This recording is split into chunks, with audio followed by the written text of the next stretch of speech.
welcome you all to Haifa, one of Israel's hubs of technology and innovation. Haifa features several central research centers at the bottoms of a hill, and on our right, the Technion, one of the world's leading research centers. And here at the University of Haifa as well, we are a leading institute in the integration of technology, social sciences, and the law. And regarding the law, Dean Oren Gazal and myself welcome you to the law faculty and to our current event.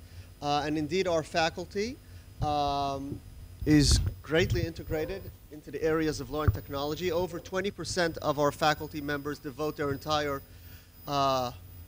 research time and energy to engaging in law and technology related issues, and many other faculties join in. But rather than hearing from me, I want to turn it over to Muli Eden, the chairman of the University of Haifa's executive committee. A few words about Mr. Eden, one of Israel's technology leaders. And until 2015, he held positions of leadership and management in the Intel Corporation, including senior vice president. He, since joining Intel in 1982, has many contributions to the success of Intel, including the development of the Pentium and other processors developed. He held positions in Intel both in Israel and in its headquarters in the United States.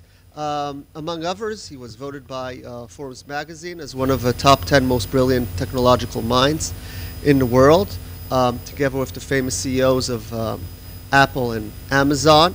And beyond that, Mr. Eden has devoted substantial time to promoting technological innovation and education, and we're very happy that he's devoting his time to lead the University of Haifa in this engaging time. So, Mr. Eden, please. Because normally I never use a mic. I don't give a shit. I never use a mic because normally the mics are too high for me, and I can't stand in the same position. I'll do my best because I understand you are trying to record it. When they ask me if I'm going to welcome you and say, what the hell, I'm giving enough presentation, why should I come over here?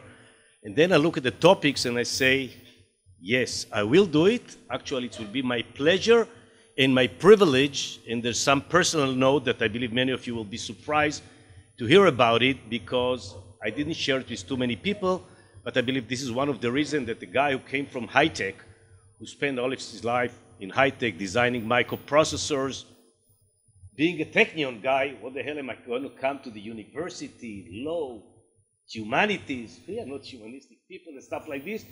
And actually, this is one of the reasons that eventually I decided to join the University of Haifa.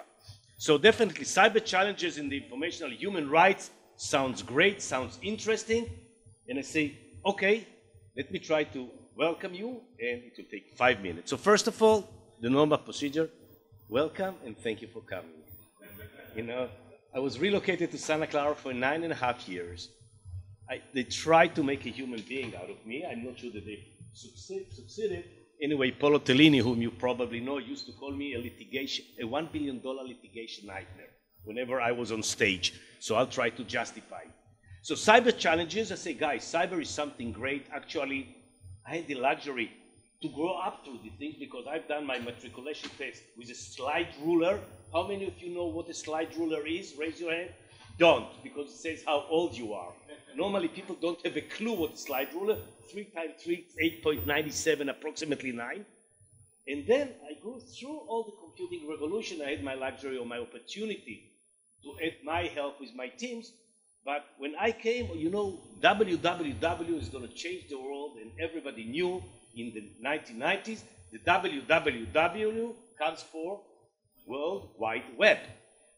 It turns less than 10, 15 years later, and today I believe many people agree, I'll hear you comment later, that actually turns out to be more like worldwide warfare. Because if you see what people are using the web for, it can start being by doing some unlawful things like trying to thief, trying to do this cyber, trying to steal money, all the way to try to influence the results of the US election, yes or no, all the way to try to attack hospitals and stuff like this. And many people claim that the next World War will not be with bomb because it leaves a lot of unhealthy marks like blood and dead people. You can use, well, a web or cyber attack and achieve much better results. So when I look at the agenda looks great. Privacy in the age of dataveillance, corporate accountability, and I used to suffer it because I was in a corporate group in India.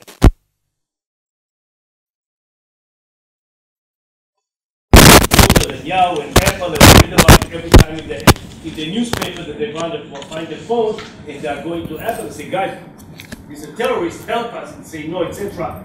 Definitely, all this issue have nothing to do with technology. It's a legal issue, it's an ethical issue, future of violence and big data, human rights. I say, that's not interesting, maybe I'll come, and maybe I'll even listen, because it's interesting. And then I've seen this face, that you probably have seen it in the first floor. Familiar to you?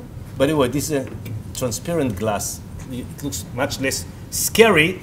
It's Roger. Roger is sitting here in the first row, and Roger is going to give a keynote at 4:30, and I'm going to do a huge mistake, because there's the saying that says, never piss off a person who is going to be after you on stage. So it's a big mistake. Still, I'm going to do it, because I heard about Tor. Tor is the onion ring. For those of you who know, Tor is not known for what it was mainly intended to. Many people know, you know, the Darknet, everything which is done behind is based on Tor. And I say, okay, let me read what Roger is saying about it, and I spend some time to read the internet. So definitely when you speak about Tor, and I believe you will even agree with me, there's an elephant in the room. Because when you speak about Tor, it's a double-edged sword. On one hand, freedom for censorship, all these kind of things, or if, and correct me if I'm wrong, it can maintain your anonymity when you go on the web. You can surf places without people know who you are, and this is definitely important if you speak about the effort, and again, if I'm not correct, at 4:30 you'll correct me, to let people surf on the net. This was initiated by the US Navy R&D, correct? They funded it, and they funded it so people in China, in Russia, everybody will be able to go on the net without the risk of being identified, which means it's a politically reason, but I can associate with this because I believe it's a great reason that everybody can do it. Today, probably we need it for more than that, but that was the initial reason. But to turn out that the thing that we call Darknet, many people that know that their resource will not be identified, many people are using the same technology in order to do many illegal things. And if you want to walk there, this is one of the places that was shut down eventually, was very difficult, which was the Silk Road. Think about it as the eBay of the Darknet, eBay that nobody can trace you, and you can buy a Glock for $2,000 or 8,500 Bitcoins. You can imagine what was the price of Bitcoin at that time. Today it's more than 15,000. And by the way, it's going from this to prostitution, etc. And I believe that Roger was quoted many times saying, you know, people tend to exaggerate, you know, they overspeak about what the Darknet is, etc. And probably have got much better perspective than us, because we read press, and definitely the press have got this tension to try to increase everything in order to get the readers. But still, and this is what will be my challenge to Roger, when the Silk Road, the eBay of the night, one of them, there are many, was shut down, they found out that in the 2 years that it was operating between 2011 and 2013, there have been more than 1,229,000 transactions on this internet, Darknet. Nobody knows what were the transaction, although you can go and see what they offer. And it can be from a pistol to prostitution. And somebody told me that you can even order a hitman if you want to kill somebody, as long as it's not the president and the one reporting to the president. But it was a $1.2 billion revenue. A $1.2 billion is not something that I believe we can dismiss. And I believe, like in every great technology, and I hope you'll touch it in this conference, you'll need to keep the privacy and everything, which is the topic, but we need to understand the side effect. And I believe it's not less complicated legal issue is how on one hand we protect everything for privacy and stuff like this, but on the other hand, if we see what are the negative consequences, and every technology have got the other side, how do we deal with this? And how do we make sure that we do not enable the bad guy to use our good intention technology in order to do things which are harmful? So I said that definitely I'm going to stay here, and definitely I'm going to be in 4:30 to hear the perspective for somebody who was close to this technology. And by the way, in the high tech, everybody speaks about this technology. And I want to end up with 1 minute to tell you a personal note. I believe most of you know this person, this gentleman. This gentleman is Shimon Peres. He was the president of the state of Israel. Here he's 91 years old. This guy loves technology, and I believe this is the reason that he actually founded the nuclear site that we have next to Dimona, the Air Force industry, the IAI. He did a lot of technology things, and when he had me speaking about robots and artificial intelligence and where we are heading, he asked me to join him. He said, Muli, why won't you come to my house? A very modest person if you've been in his room. I've been with him several times speaking about technology, and he was asking me questions which blow my mind off. How many people here, by the way, have got technology background? So just for you, I'll share. I told him that, you know, you've got 100 billion neuron in your head, and I've got only 2 billion transistor in my microprocessor. But if I look at Moore's law, by year 2026, I'll be able to have 100 billion transistors. And you know, maybe I'll be able to do microprocessor, which is similar to your brain power. Yes, I know each neuron is connected to 10,000 neurons, but on the other hand, your brain is working 750 hertz, and my microprocessor is working more than 3 gigahertz. So he's asking me, Muli, how are you going to dissipate the power? Holy shit, I spoke with many technical people that did ask me this question, and this is pure questions. And when I was in his house, and I was probably the last one, it was 1 week, before he passed away. And I told him about the artificial intelligence and what's going to happen, and he looked at me, and he asked me a question, which I believe he left me as a wheel. And maybe this is one of the reasons I joined the University of Haifa, and this is the reason I was so happy to see this conference. When he had everything, he told me, Muli, how do we make sure that all this great technology you are speaking about will do ethical things? And you know, I'm a geek, I'm not an ethical person. I said, let me give it some thought, and then I said, look, Mr. Perez, I don't want to sadden you, I don't want to be sad, but let me tell you, if I look at all the evolution of technology in the world, it was motivated by 2 reasons. One is military use, and the other one is economy reason, which is another word for greed. But ethical was never a driving force for any innovation in the world. I don't know if you should be proud or not proud, but that's fact. Show me somebody that invested $1 billion in order to create some ethical stuff. It's very rare. And then he told me 3 sentences, and funny enough, he told it to me in English. We never spoke in English, as if it's his will. And he told me this sentence, Muli, technology without ethics is evil. Ethics without technology is poverty. And that is the reason that we need to combine the two. And gentlemen, if I look at this conference of today, I believe that's exactly what we are trying to do, is combining the two. Combining the technology, which is dealt with many, many other universities, with the ethical part, with the law, which is what we are doing over here, and come with something that will be useful for the humanity and will not be destructive. So I believe this is the first step of his vision, and I believe when we move forward to the Darknet, to the net, to privacy, to artificial intelligence, I believe this area is going to be bigger and bigger, and I expect that if we'll be successful and we'll do the right thing, probably next year conference will be in a much bigger place. Thank you very much, and let's have a great and interesting day. Thank you.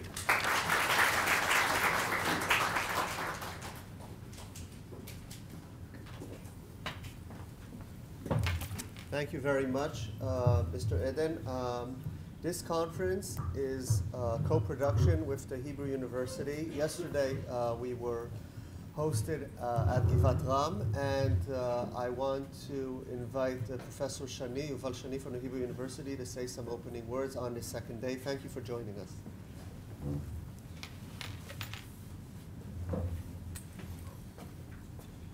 Thank you, Tal. I'll be very brief. I already made some opening remarks yesterday in Givat Ram.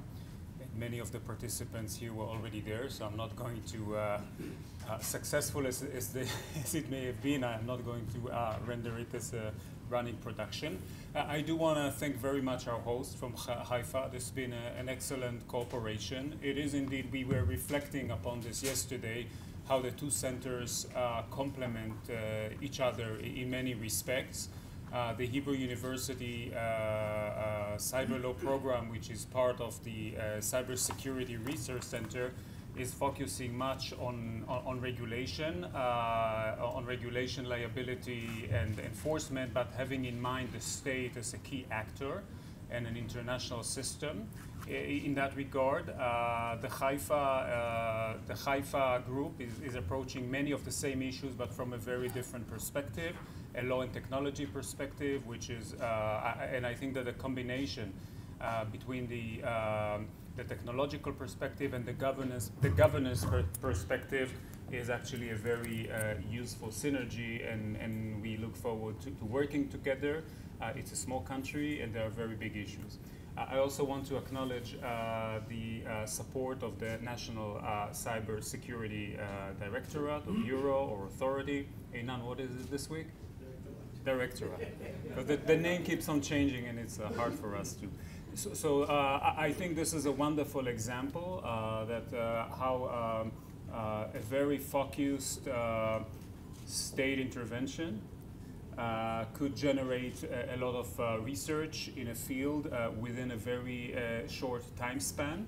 And for us, I mean, it gave a very, at the law faculty at Hebrew University, it gave a very strong incentive to, in a way, steer our research, which all of us have done research on related fields, but now we have incorporated cyber law into our research agendas.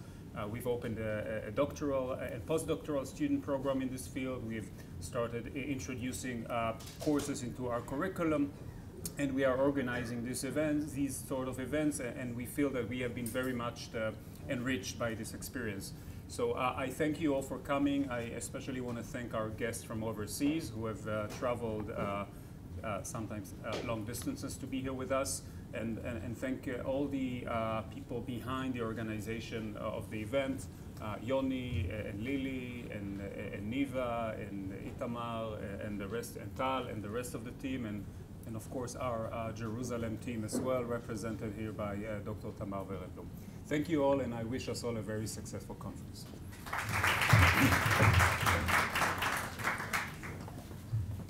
Thank you very much, Professor Yuval Shani, who is also the former dean of the Hebrew University Law School. And as Professor Shani noted, this is a co-production of the two cyber centers. So our cyber center, the Center for Cyber Law and Policy, is in its first year. We have already gone through one call for papers in which we distributed over 1 million shekel, and are moving forward to develop scholarship and research conferences, and also some clinical work, all in the realm of cyber. And to perhaps acknowledge the contribution of the government to these centers, I want to indeed invite Mr. Lichterman to say a few greeting words. Thank you very much, Einan, for joining us this morning.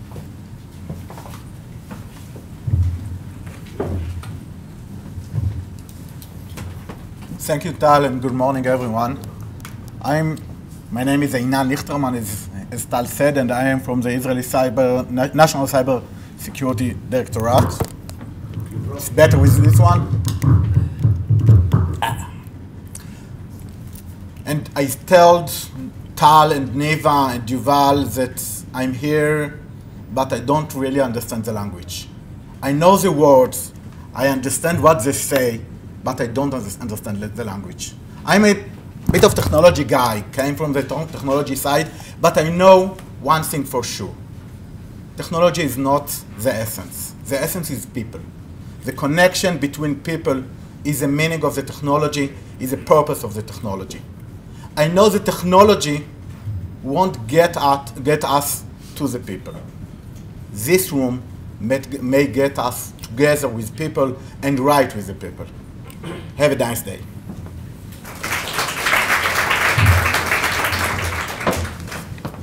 So without further ado, we will move to our first panel, which conveniently I'm moderating. Rachel, Yuval, and Mickey, please come and join us up front. We will start with Rachel's presentation. Just trying to upload it here. In the meantime, I'll tell you about Dr. Rachel Greenstadt from Drexel University and her research center at PSAL, Privacy, Security, and Automation Laboratory, which does very interesting stuff, I must say. And it centers on the interaction between privacy and security properties in a multi-agent systems, and also economical perspectives as well as technological aspects. And in her work today, we'll see how she brings all of them together and shows how perhaps technology could both instigate policy issues and maybe lead to some solutions. So Rachel, please. All right, great. So I think I need to, how do I get it?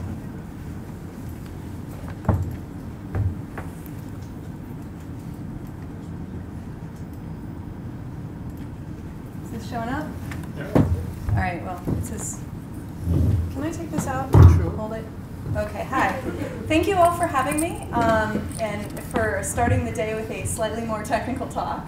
I'm going to talk about using stylometry, which I will explain, it's just about language, to do attribution, which we know is a very hard problem of programmers and writers. I think we started off yesterday's talk with a little bit about international law and the difficulties of attribution, so maybe we can kind of look at it from a bit of a technical perspective.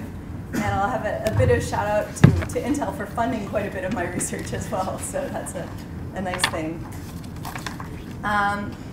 So this is talking about writing and the fact that everybody's writing style is a bit unique, right? We see regional differences in English where people might talk about standing in a line versus standing in a queue, or eating a sub or a hoagie or a sandwich or various different things. People might spell things differently, use very similar words that are different, but they mean the same thing, like although versus though, everybody, everyone, or just use different ways to express the same idea. And the idea behind this is that we all learn language, whether it's when we're children or as a second language, individually, and we all have sort of a dialect of one. And we can use machine learning models to actually learn something about this individual dialect. And I'm going to talk about sort of the privacy pitfalls of this and sort of the opportunities from a sort of attribution analytics perspective and forensics perspective of this in our work. So you're going to hear at the end of the day from Roger about sort of good techniques that people have developed for location privacy to hide where you are and who you are and what you're, but not what you're doing, right? The link between what you're doing and yourself. But stylometry, this language, can potentially identify authors based on their writing. And so this is a bit of a threat to people who are interested in being whistleblowers, exposing crime and corruption, or doing political organization that they want to do anonymously, and also just normal people that want to share perhaps unpopular opinions or code online and not have it necessarily connected to everything else in their life. So to talk a little bit about this, I collaborated with some ethnographers to do a study of Tor users and Wikipedia users about the concerns that they have when they contribute to projects online, and whether they're doing human rights organizing or whether they're just editing an encyclopedia. And so you can see in the Tor case, I mean, you're talking about somebody who was actually, hospitalized for some of the work that they'd done online. And after this, they realized that they needed to take their human rights activities onto the Tor network and not necessarily, they realized the threats that they had to their well-being. And in the Wikipedia case, this is somebody who, people can get very emotional when you block them from Wikipedia or when you ban them or call what they've done vandalism. And so this person was starting to get, actual threats to, his well-being in his life, of a drive-by, somebody saying, I know where you live, and things like that. And so they had to pull back from that work. So these are real concerns that people face when they're trying to do contributions online. And there's an impact of this stylometry stuff that I'm going to talk about that it's already had on the real world. And so some of you guys might know J.K. Rowling wrote these books called Harry Potter. What? Yes, no? What? Apparently, she also wrote some crime novels under the pseudonym Robert Galbraith. And so there was a reporter, Cal Flynn, who received an anonymous tip over Twitter that J.K. Rowling and Robert Galbraith were actually the same person. Now, it turns out most reporters will not write an article on this based merely on an anonymous tip over Twitter. I've got some collaborators, Yola and Associates, who did a linguistic analysis, and then they were able to run with that story, and it did come out and was acknowledged that they are in fact the same person. On a more sort of state law enforcement type approach, we've written this code, I'll talk a little bit about it, called Doppelganger Finder, that can take the probability that two accounts online that are writing are actually the same person, and we know that this is actually being used operationally by the FBI. We don't know exactly what they're doing with it, but they've told us it's useful. For the lawyers in the room, which I know there are many, there are a number of legal opinions that govern the use of linguistic evidence in courts of law around the world. In the US, it's the Van Wyck opinion. I don't know too much about Israel, but I do know that you've got a great group at Bar Ilan that does some really, really good stylometry work, and they've done some work with in law and government as well along these cases. No?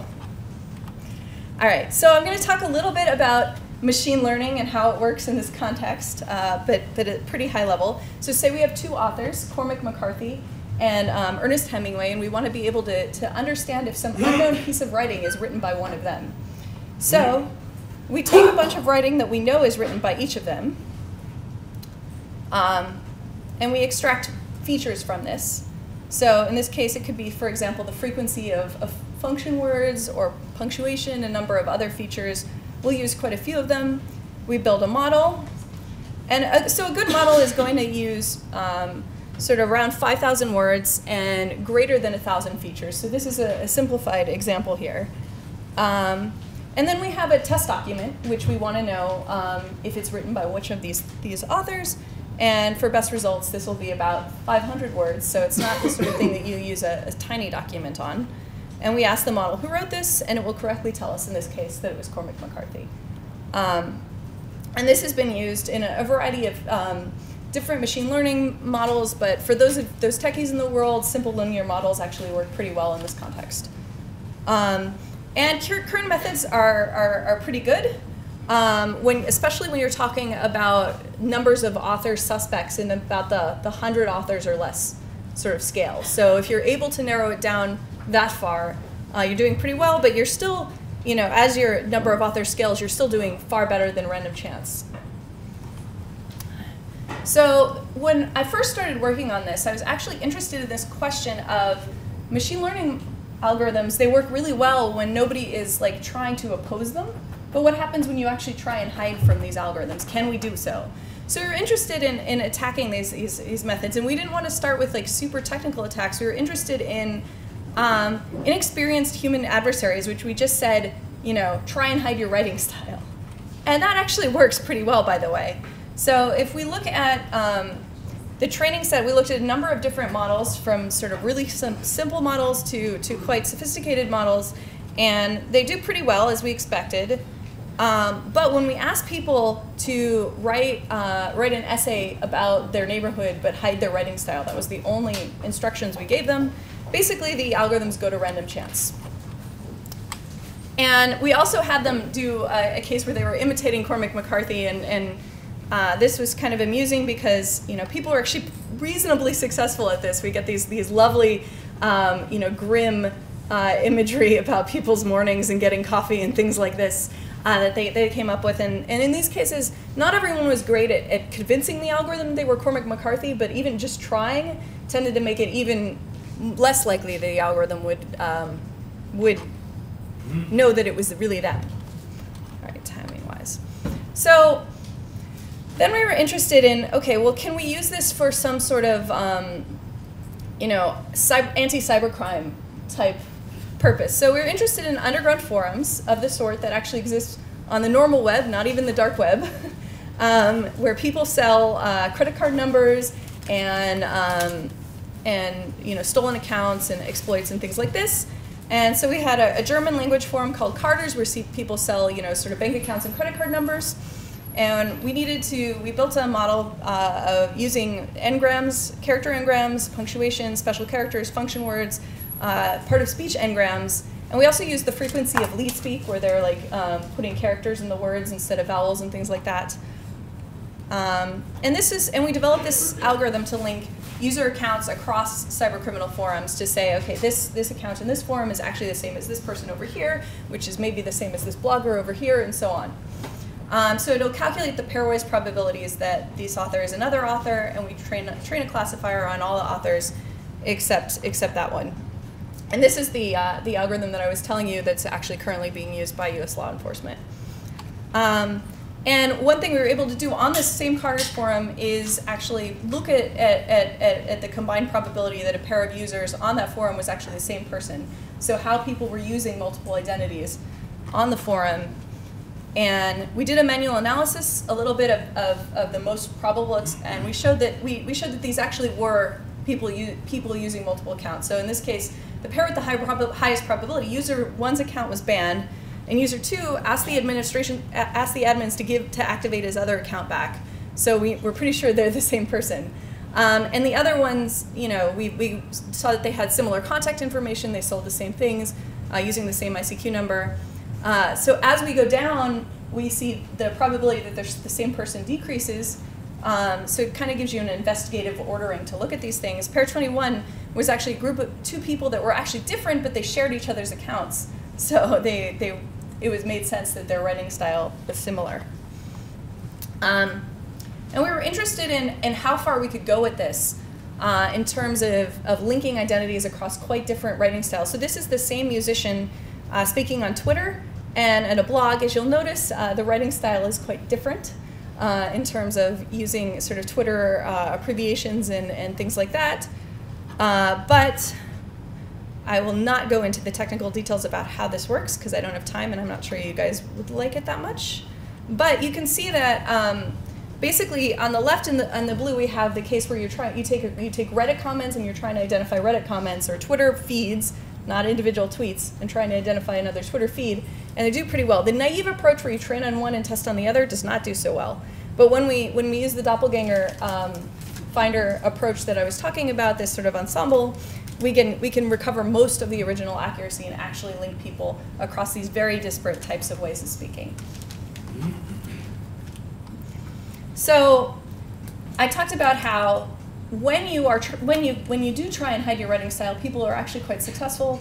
But in cases where they're not, we're actually able to recover their writing style quite well. We're interested in, can we build tools to actually help people analyze writing and or write anonymous documents. And so we've built some of these things, and they're available for people who want to play with them. This is our tool Anonymouth, which actually you put in a bunch of writing of your own writing and other people's writing that you want to blend with, and it'll analyze it and tell you how identifiable you are. It'll actually give you suggestions of words to add and words to remove in order to change your writing style and change the probability of ownership. So it's a nice little thing there. Sometimes it's the suggestions it gives are not super helpful. Like, you use the word "the" a lot. That's kind of hard to change.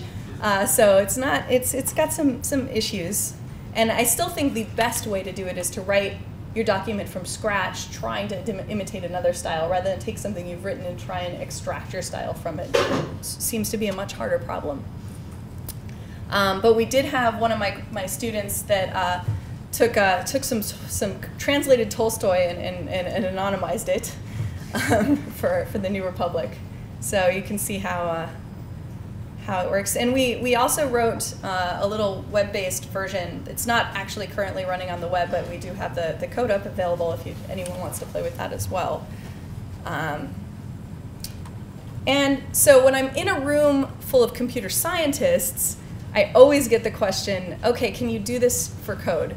And this is interesting just in the question of how different is code from natural language, but also in this question of, we have people who wrote malicious things, we want to attribute them, we want to know what happened. So how well does this work? And it turns out if you do it naively using just the same types of features that we used, it does not work super well. But we can adapt it to create more code-like features, in particular what we call abstract syntax trees. And we looked at a programming contest, the Google Code Jam, and we're able to develop a system to identify these users quite well. So I'm not going to give too much detail on the abstract syntax trees, but it's basically a way to parse code into structure and actually understand the structure of how people are writing code, how much they nest their statements and things like that, which is sort of a much harder to obfuscate type of way of representing it. And this is the data set we used, where we're looking at the average lines of code that people are using. We train on certain problems. 5 minutes, okay. And we test on a problem that we're not seeing in the training set. So on average, we had about 70 lines of code in each file, and we trained on about 9 files. So not a huge amount, and then we tested on another file that was another 70 lines of code or so. And we do quite well in this case. So if we're thinking about this as a simple, is it this author or this other author, we get almost 100% accuracy. But even when we're scaling to trying to distinguish between 1,600 programmers, we get almost 94% accuracy at identifying the authors of these C++ codes. And this is actually quite a dramatic improvement over the state of the art. Because in the past, this is not a problem this is a problem people have thought about before, but using these abstract syntax tree features actually gets us much bigger scale than anyone who's looked at before, and much better accuracy at that scale. In the past, people had only been able to scale up to about 46 programmers, and they're getting like 55% accuracy, whereas we're scaling up to 250 programmers, or even 1,600, like I was saying, with like 94% accuracy, and so on.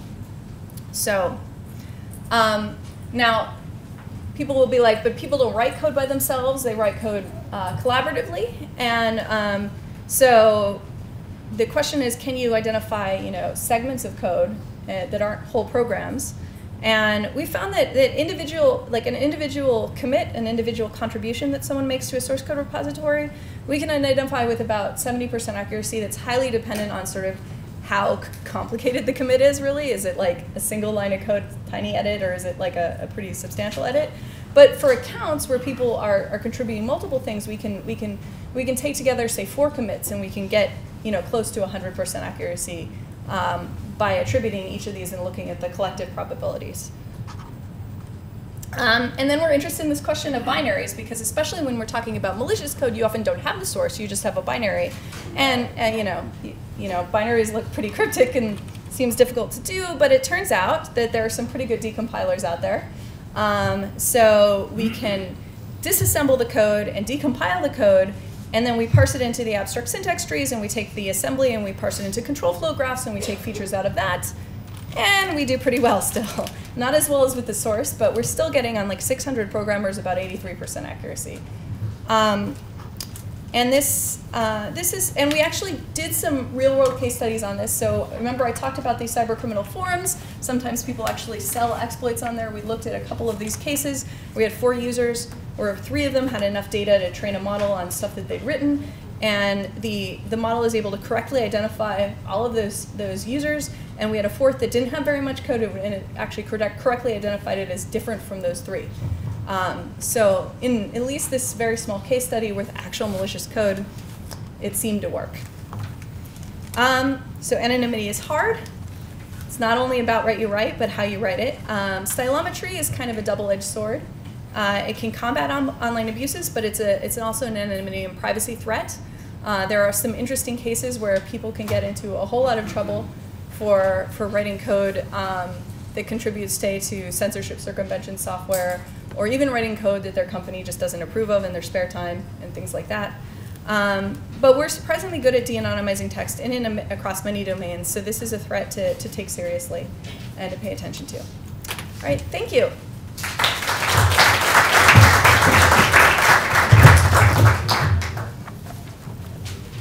Rachel, thank you very much for this. Thanks to my collaborators. This intriguing talk, and it goes back to Mr. Lichterman's comment that he said that he knows that what's more important than code is people, and here that we see that the human element is at time the Achilles heel of the entire operation. Of course, there's going to be a question: what happens when the artificial intelligence that Muli talked about will start writing code, and how we would identify that, but we'll keep that for the conference we'll have here in 10 years, or less. Now we're turning to a more philosophical turn, and we'll hear from Yuval Goldfus, who is a PhD student in philosophy at the Hebrew University, and his research focuses on the right to privacy and its connections to the social conception of the self. And beyond the fact that Yuval is a researcher in law, he is formerly a programmer who actually wrote code for private and public sectors. So we'll bring these two sets of skills to this talk. Yuval, please.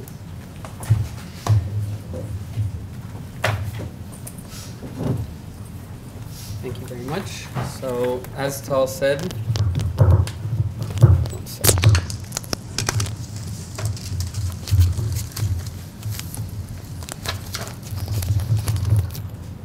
now for something completely different. I'm going to tie it a lot more to what we said at the beginning about technology and people, I guess. So I want to speak about privacy, and from a philosophical perspective. So nowadays we have expressions basically such as invasion of privacy, violation of privacy, the right to privacy abound in public discourse. And the right to privacy has been widely recognized, of course, by governments and lawmakers all around the world. However, the answer to the seemingly simple question, what is privacy, remains contended. Myriad definitions have been suggested for the term privacy, drawn from diverse fields and varied contexts. One suggestion, for example, defines privacy as control over information. Another defines it as, emphasizes its essential role for intimacy. A third argues that it has to do with access. In fact, however, it seems that most theories do not provide a positive understanding of what privacy is, but only focus on the conditions under which it is being violated. That is to say, they do not answer the question, they do not address the question, what is privacy, but more, what is a violation of privacy? And I believe this lack should be addressed for quite a few reasons. The primary of which is that when we seek to defend this right, it is hard to do so if we cannot understand, we cannot define for ourselves or articulate what it is exactly that we are trying to defend. I'll give an example.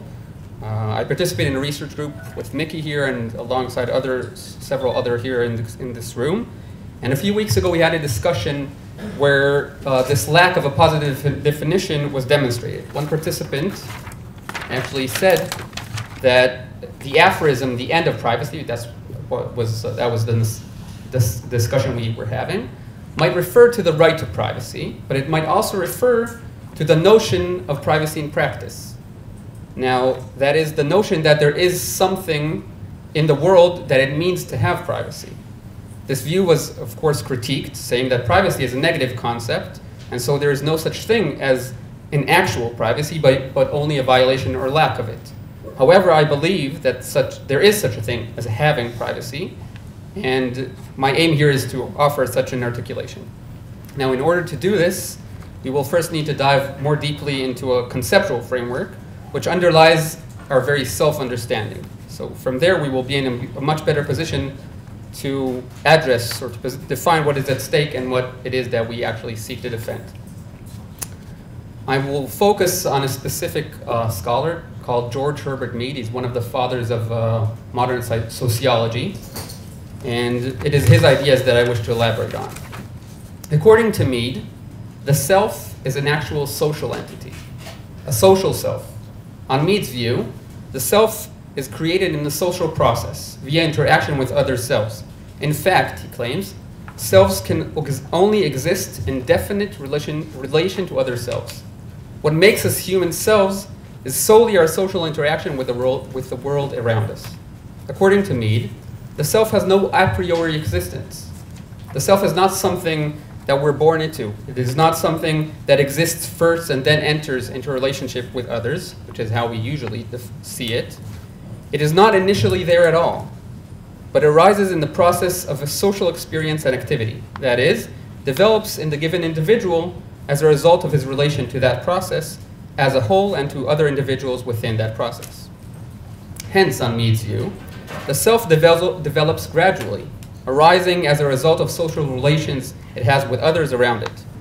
He stresses, however, that the creation of self is a part of a social process does not mean in any way that we don't have unique selves. Each one of us has their own unique self as developed in relation to their specific connections. So how does this social self we have come into being? According to Mead, we need to differentiate between two phases of the self. When we talk about ourselves, we usually say either I or me. Those are the two words we use. Now, these are, for me, the basic building blocks constituting the nature of the self. The I, when I say I, the I is a response of an organism to the attitudes of others. The me, when I say me, that is the organized set of attitudes of others which one himself assumes. The attitudes of others constitute this organized me, and then I react toward that as an I. The self, understood in this fashion, emerges from a dialectic between I and me. When interacting with others, one is confronted by various attitudes and reactions towards oneself. Assuming these attitudes, one engenders and internalizes an objective view of oneself. That is the me, the objective view from the outside. Reacting towards this objective view is the action of the I. One could say that while the me comes from the outside and is marked by relatively conservative and habitual view, the I comes from the inside and is characterized by freedom, initiative, and novelty. In other words, or in Mead's words, the I is the answer which the individual makes to the attitude which others take toward him when he assumes an attitude towards them. While the me can designate an internalization of the attitude of a specific individual towards oneself, it may also designate an internalization of the total attitudes of any group, a social group, an entire group or organization together. Mead labels this combined set of attitudes a generalized other. For example, one's family or one's colleagues or students all form aggregates of attitudes which one internalizes in the form of me. While I have a different relation, and hence a different social self, in my relation with each of my coworkers, there is still something about the entire workplace in general that can be aggregated together as a view of myself in that context, and that would be a me, specific me, a generalized other. So, what does all this have to do with privacy? Now that we clarified a little bit about the internal mechanisms of the formation of the self, we are in a much better position to understand what it is that privacy claims to protect. Armed with Mead's analysis of the self, we can better define the aim of privacy. Privacy, as I suggest we define it or understand it, is the right of a person to create and maintain different, distinct, and unique selves, changing across varying settings and different social relations. In each social relation we have, we assume and maintain a different social self. As Mead contends, the communicative interaction we have with each other, with other individuals, shapes and results in the different social selves arising out of each such interaction. Since every intersubjective relation is unique, the result is that every person holds a veritable multitude of social selves. since every me is unique, resulting from the diverse attitudes of different others, then every I reacting to it is also somewhat distinct from all other I's. This varying interplay between differing I's and me's results in a myriad of unique social selves, each one distinct from all others. Thus, oneself as a spouse differs from oneself as a boss, colleague, mother, brother. In each of these social interactions, we maintain a somewhat different self. This might be better understood, perhaps, if we examine it in relation to another view of privacy, of one of the most influential figures in the history of privacy research, Alan Weston. In his seminal work, Privacy and Freedom, Weston says the following, and I quote, "On any given day, a man may move through the roles of stern father, loving husband, carpool comedian, skilled lathe operator, union steward, water cooler flirt, and American Legion Committee chairman, all psychologically different roles that he adopts as he moves from scene to scene on the individual stage. Privacy in this aspect gives individuals from factory workers to presidents a chance to lay their masks aside for rest. To be always on would be to destroy the human organism," end quote. My major objection to the prominent conception, this is one of the most prominent conceptions in privacy research nowadays, in privacy theory, is that according to such a view, it would seem that the only time a person can truly have a full privacy is when there is nobody else around. I find Weston's description of people wearing masks all day and changing them when switching between different social roles they play very problematic. The assumption underlying Weston's theory is that one has a self that is more true or real than what one presents to everybody else around. That is, he assumes here that we all have some kind of inner core, that is our self, our authentic self, and we place different masks over it in different circumstances. If we were to follow through on this idea that the social roles we participate in are all merely masks, then we would have to conclude that for most of the time, and for the vast majority of our lives for that matter, we do not express nor reveal our true selves.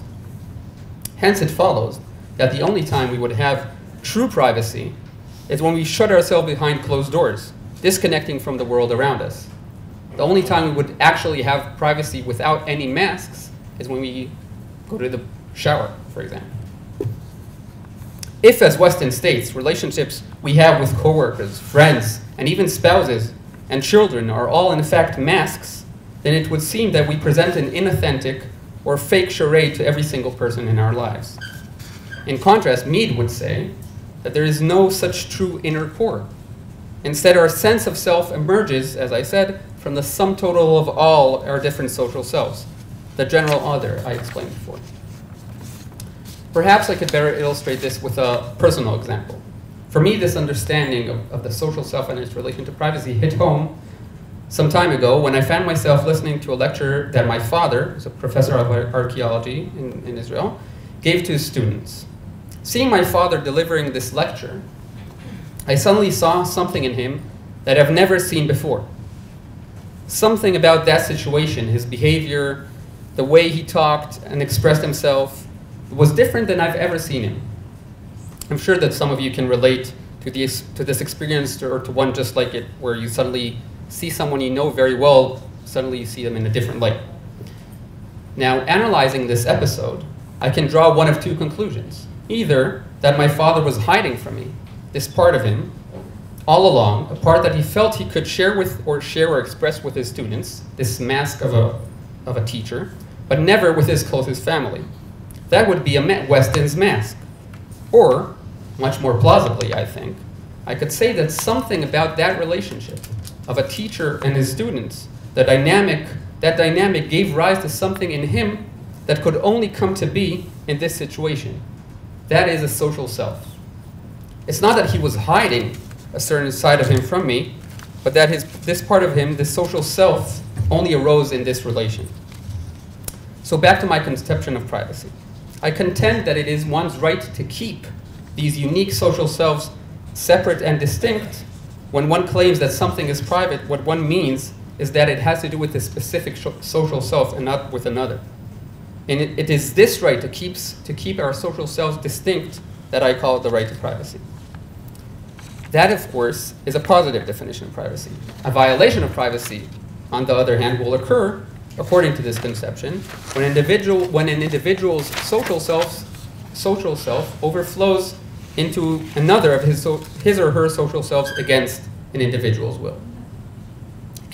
Such an overflowing can occur via transfer of information or gaining of access, and might be described indeed in such terms. However, to describe it only as a transfer of information is to see only the external side and not to understand what actually lies underneath the surface. I will end with some possible implications which can be drawn from this approach. First, it is my hope that understanding the self in this way can allow us to understand privacy in positive terms, to better articulate what it means to have privacy, not only to lose it. Following from that, I hope that this conception will illuminate what are the actual harms caused by invasion of privacy and the imperative to defend against them.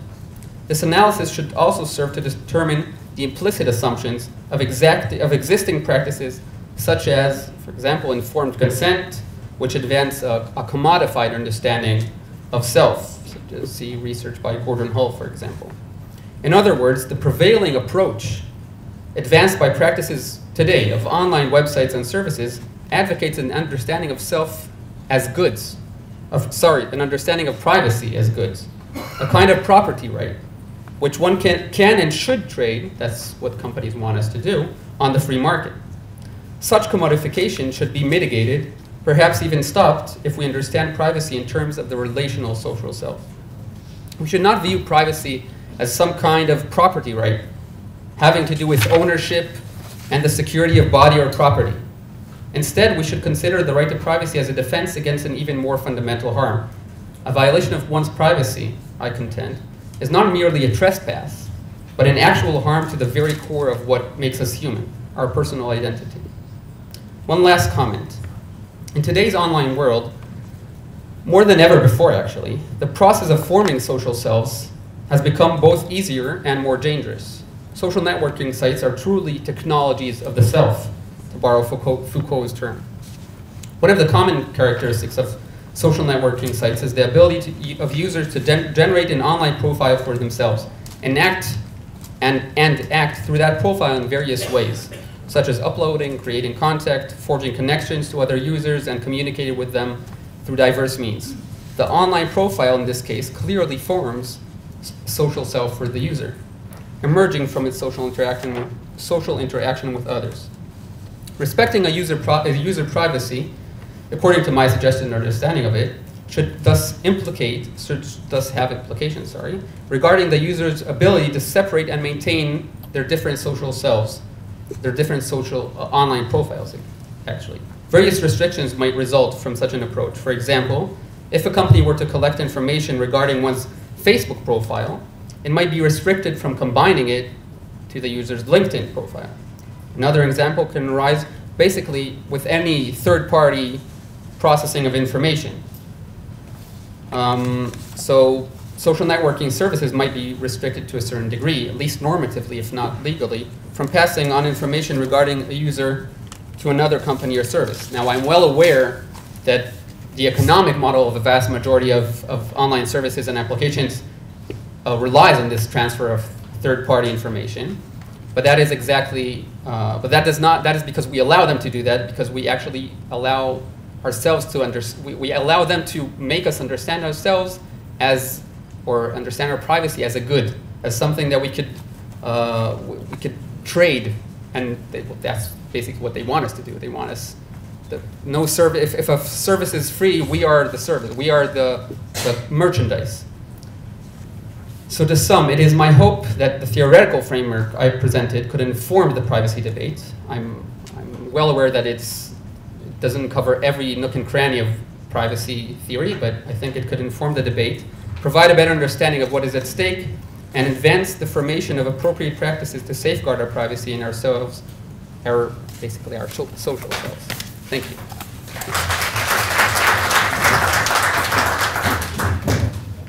Thank you very much, Yuval. So I already see a connection between our two presentations today. While Yuval talked about the way technology could allow us to wear these different masks and form different personas, even following what Goffman has talked about decades ago. Very quickly, Rachel is showing us that once the real, whatever that means, individual behind the masks is one person, we could always track back to them, and therefore there is no real ability to do so. So what technology gave, technology quickly took away. We'll continue in our philosophical quest with Miki Zal, a PhD candidate who I already heard submitted her full dissertation, so we wish her much luck with that, at the Tzvi Meital Center for Advanced Legal Studies at Tel Aviv University.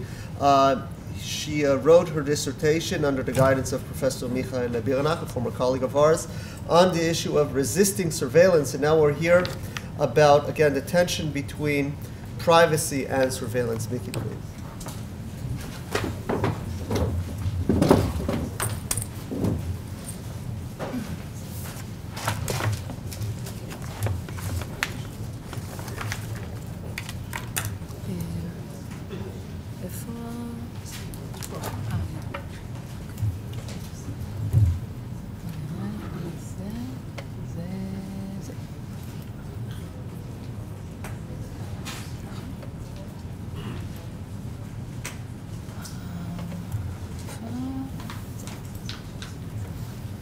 מעבירים פה, נכון? איך מעבירים? רגיל. יש לך גם פה, זה... לא.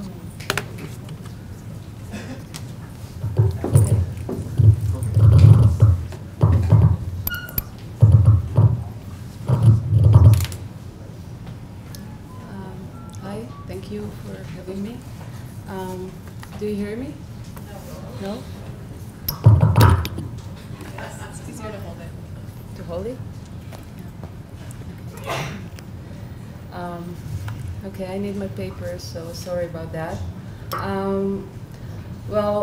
In the context of this conference, I think that human rights discourse is the only discourse of resistance known to international law. So, in this sense, privacy as a human right is actually a form of resistance.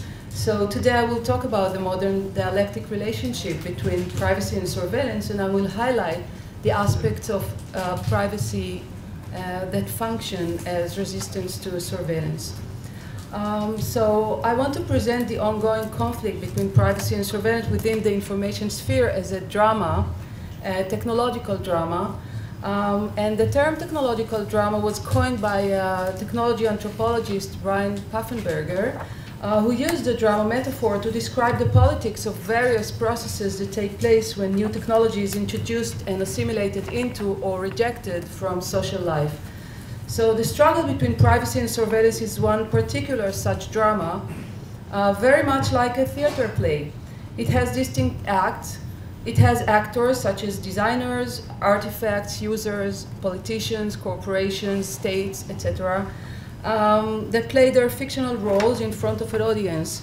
But it's also different from a theater play in the sense that it has no screenwriter or director, at least not just one.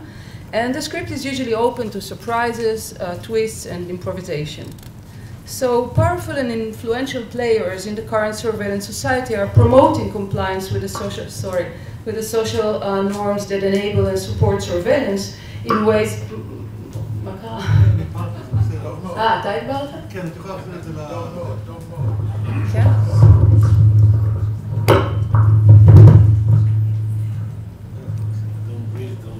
ככה? כן, כן, very good. אוקיי. מה? זה מלחיץ אותי, זה גבוה.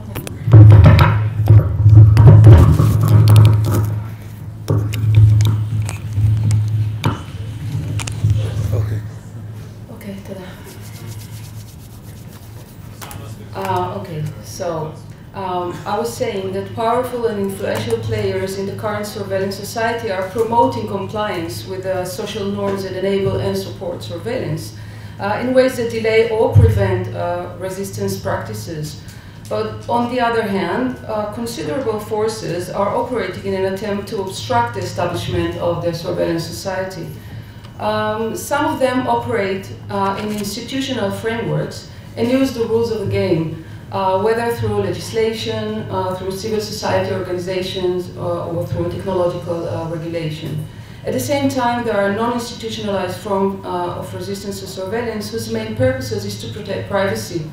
So, along with tactics such as refusal to biometric identification, breaking surveillance cameras, or wearing masks that prevent identification by law enforcement agents, for example, we have more strategic forms of resistance, such as creating technological systems that enable anonymous online activity like the Tor project, or leaking classified information about government and corporate surveillance practices. So, Pfaffenberger's stage instruction divided political power struggles in the technological arena into 3 acts, each highlighting the political nature of different processes. So, the first act is technological assimilation, which is the stage of creating a welcoming social environment for new technologies. The second act is technological adjustment, which is a stage of adaptation and acceptance of assimilation processes and activities, but also struggles against assimilation using various resistance tactics. And the third act is technological reconstitution, which is the stage in which resistors create counter-technologies. So we will start with the first act of the drama of assimilation. In this stage, a new technology enters the social world. In the context of surveillance, we are talking about a huge variety of technologies and artifacts. So technology assimilators like designers, data corporations, law enforcement agencies, etc., are deliberately trying to create a conceptual and rhetorical framework that will support the acceptance of the technology. The cultural and political interpretation of the technology is distributed by the discourse surrounding it, by explaining the ways in which the new technology is connected to certain symbolic cultural needs, or how it will fulfill those needs. In the context of surveillance, those needs are mainly economic efficiency and, of course, national but also individual security. The most prominent rhetoric in this act of the drama is probably if you have nothing to hide, you have nothing to fear, as seen, for example, in what then Google CEO Eric Schmidt said at 2009 in an interview: if you have something that you don't want anyone to know, maybe you shouldn't be doing it in the first place. At the same time, technology opponents seek to challenge such myth through counter-mythical discourse, which is divided into 2 interrelated discourse frameworks: the market framework and the totalitarian framework. According to the market framework, market logic is the guiding hand of technological development. According to the totalitarian framework, which links government surveillance with totalitarian terrorism, current surveillance capabilities give too much power to regimes and their representatives in relation to civilians. So the institutional resistance to surveillance in both governmental and private commercial contexts, as reflected in current data protection legal regimes, I'm sorry to say that, but it does not meet all the challenges posed to individual liberties and to democracies by the surveillance society. With regard to the market framework, and this is more true about, I think, a European data protection regime and not the US, the result is that the efficiency rhetoric is somewhat balanced with the rhetoric of individual rights protection. With regard to the totalitarian framework, the rhetoric of national security prevails over the rhetoric of individual right protection.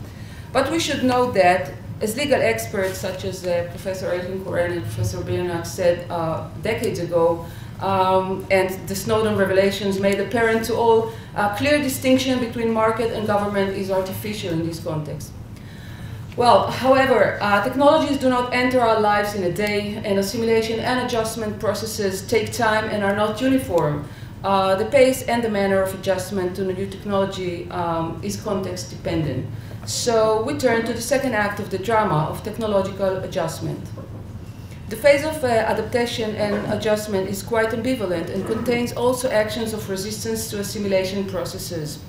I think that resistance action in this phase are best characterized as tactics that often seek to achieve short-term goals by taking advantage of loopholes and ambiguities created during the previous phase of assimilation. Individuals or groups may identify inconsistencies, conflicts, or normative uncertainties of technological systems and procedures and exploit them for their own benefit. Such actions interpret the technology differently from the interpretation given to it by its designers. For example, technology designed to monitor workers' performance may be used by employees to their advantage to create the appearance of super efficient performances. But before I continue, I will say a few words about the life cycle of data and information. Roughly speaking, we can distinguish three main junctions in the life cycle of data and information. The first junction is the point of production, monitoring, and collection of information. The second junction is the phase of information accumulation, storage of information, processing of information, and procedures such as data mining and automatic profiling take place in this phase of the information life. The third junction is distribution, dissemination of information. So I will mention already that we have many examples of resistance to surveillance in the first junction and in the third one, but resistance in the second junction is not common, and I will return to this point later. So indeed, in the second act of the drama, we have many examples of resistance in context of inherent power gaps between actors, such as labor relations or children and parents relations. We can find here employees who refuse to give their fingerprints for biometric identification. We have many Israeli examples for that. Workers who break hidden cameras, children who make their devices untraceable by their parents. They have many tricks, this is just one. Or students who sabotage a new biometric identification device, etc. Different examples are artistic and design activism, such as the distribution of do-it-yourself, the do-it-yourself manual for destroying CCTV cameras. You can find it on the internet by the group Artmark, or presenting theater plays in front of surveillance camera installed in public places. These are more symbolic forms of resistance that seek to draw as much public attention as possible to the injustice underlying the dominant ideology of the surveillance culture. In this act of the drama, we also see many forms of everyday resistance, such as providing incorrect personal information to an online site, or putting some band-aid on your camera of your personal computer, or avoiding social media activities. Well, some words about tactics. Tactics play in the territory of the powerful and in accordance with the rules of the game set by them.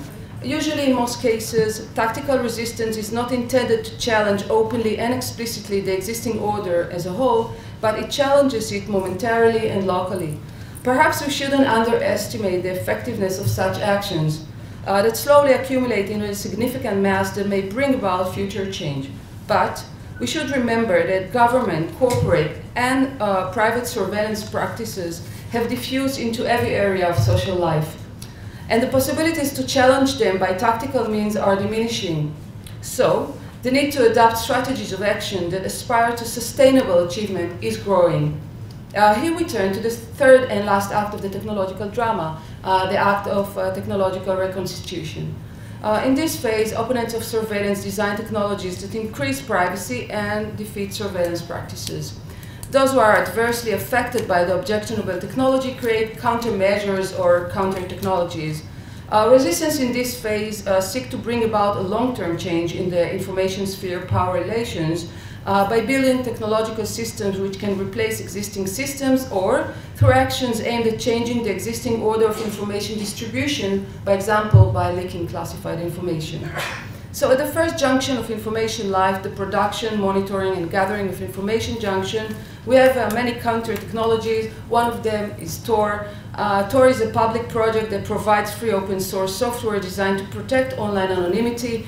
The project is an example of a distributed collaborative network in which there is no single data controller, and participants operate both as users and as service providers.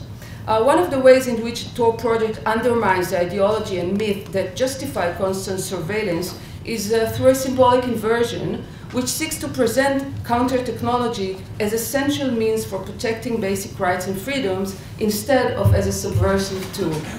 Sorry, I'm mentioning Jacob Applebaum, no offense. Jacob Applebaum, a developer and spokesperson for the project until June 2016, argued that Tor helps spread and respect the concepts expressed in the UN Human Rights Declaration. Applebaum said that Tor should not be thought of as subversive. It should be thought of as a necessity. Everyone, everywhere, should be able to speak. Oh, I had this one, sorry. Everyone and everywhere should be able to speak and read and form their own beliefs without being monitored. It should get to a point where Tor is not a threat, but it is dependent upon, okay, thank you, by all levels of society. When that happens, we win. However, using Tor does not provide a complete protection for users' anonymity. ISPs can block Tor nodes, and end servers can also refuse to receive traffic from the network. The system is also vulnerable to eavesdropping at exit nodes, where information is no longer encrypted, and it is difficult to estimate how many Tor exit nodes are controlled by government agencies or criminal entities. A system that was written to overcome such problems is Tails, which runs from a tiny portable device, USB or CD, and bypasses the operating system installed on the user's computer. The system became popular when it was discovered that Edward Snowden had used it to secure his anonymity while communicating with the journalist that published his leaks, and has since received a favorable recognition from journalists, hackers, and information technology personnel. Snowden used Tails because it does not store data, which makes it immune to many malware and also prevent ex-post forensic analysis. Tail encrypts all local files, transfers online communications through Tor, and provides a secure communication toolkit, including tools such as HTTPS everywhere for communication encryption or OpenPGP for encrypting emails. In addition, the system makes it easier to use tools like Tor because once the user logs in, Tor browsers run automatically without installation. A network based on onion routing like Tor or on mixing are not designed to hide the fact that such tools are being used. A system like Tails disguises the very use of the anonymity. I'm talking fast because I don't have time. But it turns out that the fact that Tails disguises the very use of the anonymity tool actually calls for an even more extreme response, such as targeting anyone who expresses even interest in the system, even without using it in practice. German journalists revealed that for the NSA, even searching for information about Tor or Tails is a suspicious behavior, which turns a searcher into a legitimate surveillance target. Well, at the third junction of distribution and dissemination, we have, for example, the Snowden leaks from 2013. Snowden is also an example of how resistors are trying to undermine the assimilation rhetoric. Against the rhetoric of nothing to hide, Snowden said in 2015, arguing that you don't care about the right to privacy because you have nothing to hide is no different from saying you don't care about free speech because you have nothing to say. Another example is anonymous hacktivist Jeremy Hammond, now serving 10 years in federal prison for hacking the servers of private intelligence firm Stratfor. After WikiLeaks had published the data taken from Stratfor, worldwide attention was drawn to the largely invisible world of private intelligence industry. Stratfor's customer list revealed the company's relationship with corporations, large private businesses, and the US defense and intelligence communities. I'm cutting it short. And now some words about the second junction of aggregation and processing of information. As it appears, it is difficult to locate non-institutional forms of resistance in this junction. One major exception, Professor Zarsky knows it, is TrackMeNot or TMN, a browser that is explicitly designed to prevent the creation of a reliable user profile, and in that sense is unique in the landscape of resistance to surveillance. Well, traditionally, scholars of the social phenomenon of resistance, such as James Scott or Michel Foucault, had claimed that resistance indicates the presence of power and vice versa. But I think that the lack of resistance at the second junction indicates precisely a large power concentration that has not yet encountered non-institutional resistance because it is largely unknown and misunderstood. And also because resistance in this stage requires considerable resources compared to the other two stages of information life. It seems that the most disturbing issue is not always located at the place of resistance, but rather at the place from which it is absent. It directs us to the most problematic phenomenon in the current information sphere, the second junction of information life, the processing junction. I think that privacy and surveillance scholars should direct their efforts to what's going on this junction. And now to the end of the story. Counter-surveillance technologies share the use of strong encryption, which is maybe the electronic equivalent of disappearing from the surveillance zone. In fact, when we examine the political and technological development in the field of cryptography, we enter a whole technological drama in its own right. The fact that privacy-enhancing technologies, or PETs, exist is an important part of the efforts to legitimize strong privacy protection. Public use of PETs can radically change both the social context and the dominant ideology that fosters norms that support government and corporate surveillance. I think that in the technological drama of privacy versus surveillance, good encryption for all might become the game changer. But if and when that happens, we should expect the drama to start all over again. Thank you.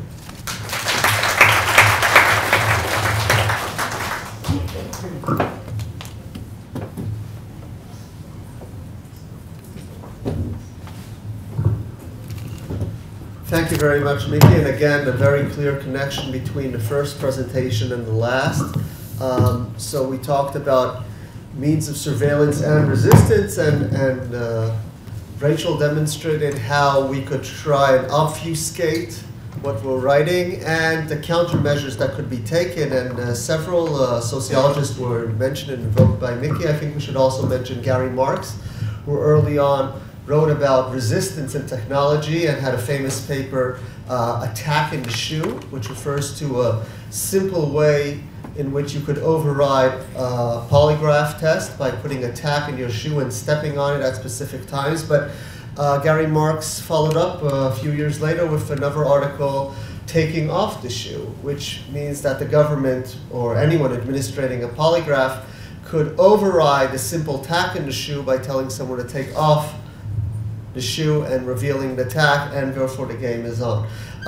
So we have time for a few quick questions if we have any regarding this. Yes, please, Nico.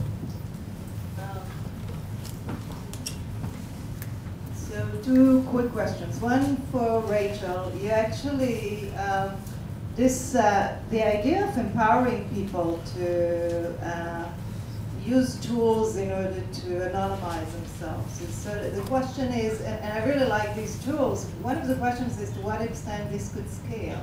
And then it seems like once you provide a tool that does this type of, that offers suggestions on how to disguise your writing style or what have you, whatever it is that you implement as a tool could be reverse engineered and then be used in order to identify and etc. So this is a question for you, and then I have a quick question for Yuval.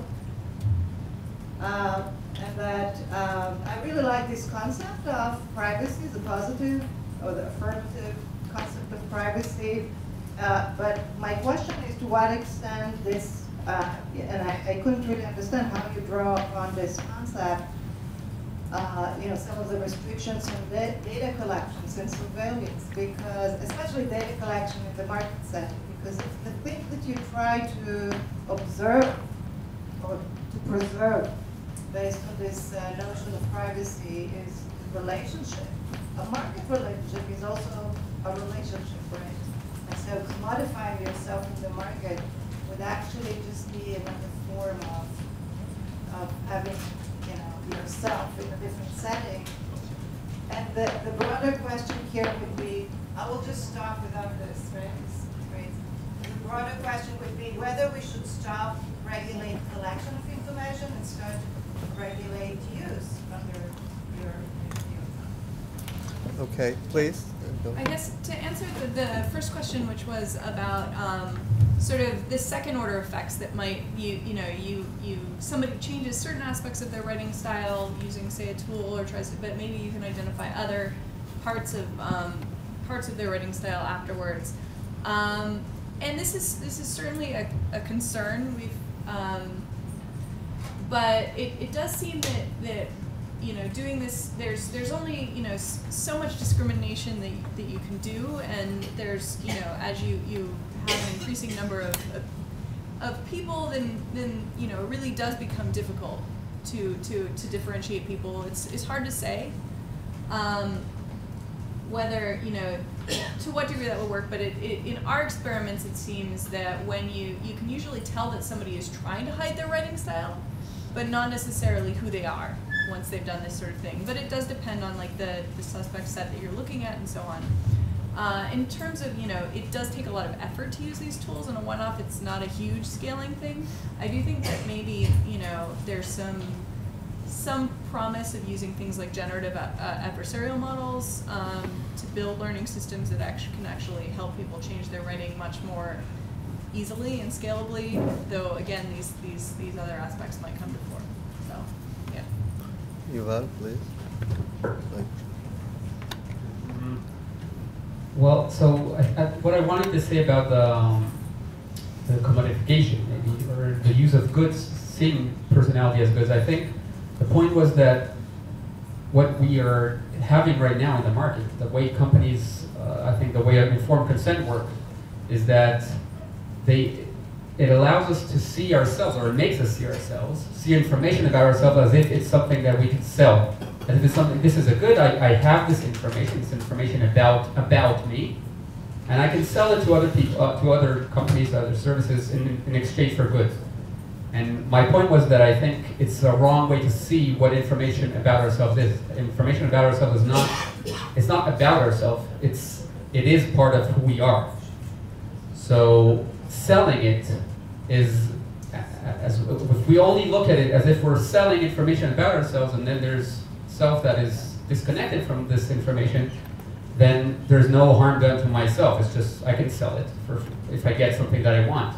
But if we see it and educate people to see it as something that is a lot more crucial, I think, has to do with who we are, then I think we need to think about it in a different way and think about how to regulate it. And on that point, I absolutely agree with you. As well noted, I think that's maybe the right thing to do is not to regulate collection, but how we use it. Absolutely true. So we have time for 2 quick questions, so please, and then Ilan. Yes, go. No. So I have a question to Yuval, which although we get to see each other, I do want to, I think your presentation and Eva's question provoked me to ask you something. I was wondering, why are you limiting your analysis to privacy? I mean, if you have a social media or an online or a cyber me and I mean, that personality does have a whole scope of rights. I mean, not only privacy rights, and we had a discussion yesterday on whether these rights are derivative or whether they're standalone rights, but there are some rights or there are some interests which are hard to find analogs to in the physical world, such as the informational self-determination notion. So I'm wondering first whether this is only privacy or whether it extends to other rights as well. And secondly, is there a point in time in which the intensity of the interaction and the departure from the other me and I is such that you can talk about an independent right holder?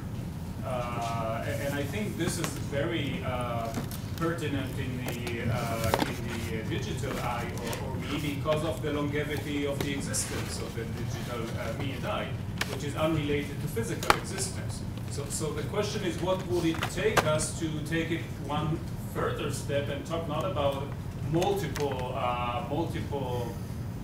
manifestations or articulations of the self, but actually multiple personalities from a legal point of view, namely having multiple legal personalities with different sets of rights and different dates of birth and demise. We'll hear from Ilan's question. I'll just point out that on this issue there was a rich literature about a decade ago regarding the issue of virtual worlds and legal aspects. Various contributors, including myself, wrote about these issues. Ilan, please.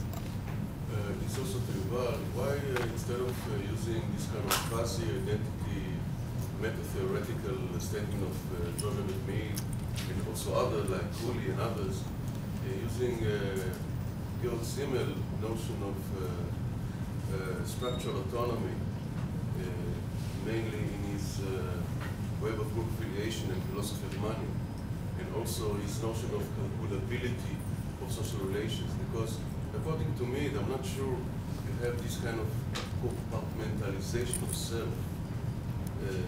This is mainly by Goffman, that notion by Tal, because the self is really the accumulation of the feedback or the interpreted feedback for the significant others, not in the commonsensical American way. So it's not something not so solid. But Zimmel, I think, is more, pertinent to your argument. We're having great comments here. Maybe Professor Dunkelman, you wanted to add one more thing, and then we turn it around. Question to Rachel. We have several systems when it comes to passwords. We start typing in your passwords itself. So this is a weak password, a strong password, etc. Have you considered going through this sort of like, then the stuff that you're writing that allows you to be easily identifiable, is an automatic online feedback from the system telling you, are you sure you want to commit this text to the public? Very good. Let's hear some quick responses, and then we wrap it up. Hi. I think that this was an idea that we had of being able to use some of our analytic tools as plugins in various ways for tech stuff. Obviously, we don't have a huge number of developers in our research group, but it's certainly been something that could be done. The word-in kind of web plugin that I talked about, you can kind of put text in there in text, but it's not like a specific, warning when you're actually about to commit something. So I think it's a neat idea. A few words, Yuval. So I'll answer according to the order. What Yuval said, I think privacy and other rights. So I absolutely agree. I think it's more than that. In this context, my dissertation is about the implications of having this relational view of the self, and I think it goes for privacy, but also to other rights as well. Although here, right now, my research is only focused on privacy so far, and in that regard, I think, or maybe it does tie to another right, and that's the right to be forgotten. And that's your second question. I think I plan to publish an article, I'm still working on it, about exactly this, about the way that I don't think we have, I want to say, and maybe that connects to the second question, that we have completely different selves that can have their own rights and consider different individuals. We are one individual, and legally I don't think it would work any other way, especially in terms of criminal law. But I do think that, especially in relation to the digital world, we have to consider the implications of having information about what we would call a former self. My argument about the right to be forgotten is exactly that I think what a person asks when I say that what I did 20 years ago is not, it shouldn't show up now, is not only because it's not relevant, it's because I believe that I'm a different person. That's the whole notion of rehabilitation lies on that. It lies on this idea that we can change. Yuval, we are not the same. We need to cut from the right to be forgotten to the right to have coffee. So we'll carry this on during the break, and we continue at 10:50 with our second panel. Thank you.